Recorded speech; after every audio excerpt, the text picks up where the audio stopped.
Ukraine's military is claiming to have made small advances in two areas of the front line in the east of the country. It isn't yet clear whether this is part of a much-anticipated counter-offensive against Russian forces. Despite the danger in these areas, thousands of Ukrainians are returning to their homes close to the front line, even though officials are urging them to stay away. Our Ukraine correspondent James Waterhouse has been to the eastern town of Pokrovsk to find out why some are deciding to go home. The end of the line. We're on a journey which people are being told not to take. A train, not just to the battlefield, but home. Victoria has had enough of being a refugee and is heading back with her precious cargo, baby Yeva. It was impossible to live like that.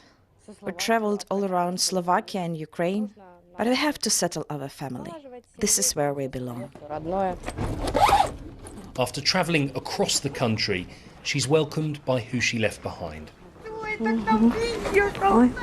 Her husband, Serhiy.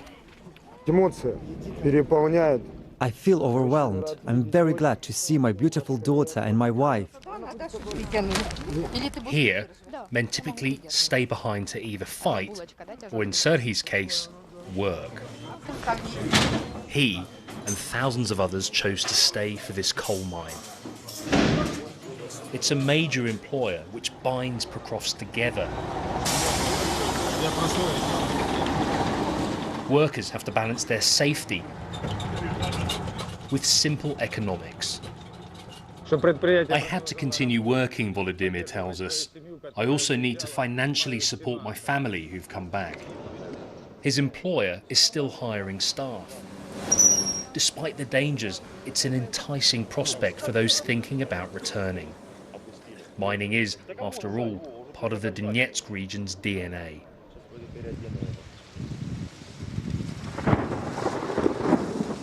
Before the full-scale invasion, Pokrovsk's population was 65,000.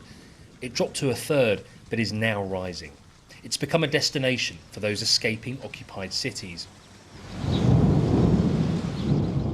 Residents have also been enticed back by power and water being restored.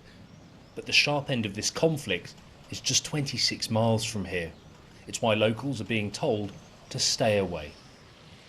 Is it safe enough for people to return to Pokrovsk? No, even though Pokrovsk is not right at the front of the Donetsk region, we cannot say it is a safe city. Multiple rocket launchers can reach here. On the outskirts of the city, closer to that threat, is the last line of defence. Amidst all of the talk of a Ukrainian counter-offensive, there's always a risk of the Russians breaking through the line. There is a sympathy in the trenches for those wanting to come home. If you have to die, Vyacheslav tells me, it's better to die at home than somewhere abroad. It's the watchful eyes of soldiers like Vyacheslav which are allowing people to move back into harm's way. For Serhiy and Victoria, it's a conscious decision. Who knows when it will become safe here? Maybe a year, 2 or 5. We don't want to wait even 1 year.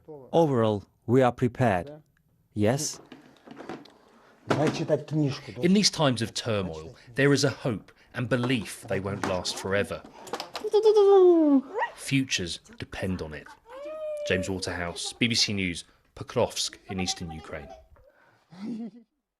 Well, tonight, a group of paramilitary fighters who are opposed to Moscow say that they've captured several Russian soldiers in the Belgorod region, which is near the border with Ukraine. They say they intend to hand them over to the Ukrainian authorities. Attacks in the region have increased over recent days, with Moscow blaming Ukraine, but Kiev has denied having any direct involvement. Well, we can go back now to James Waterhouse, who is in Kiev for us. And James, what should we make of what's happening in Belgorod?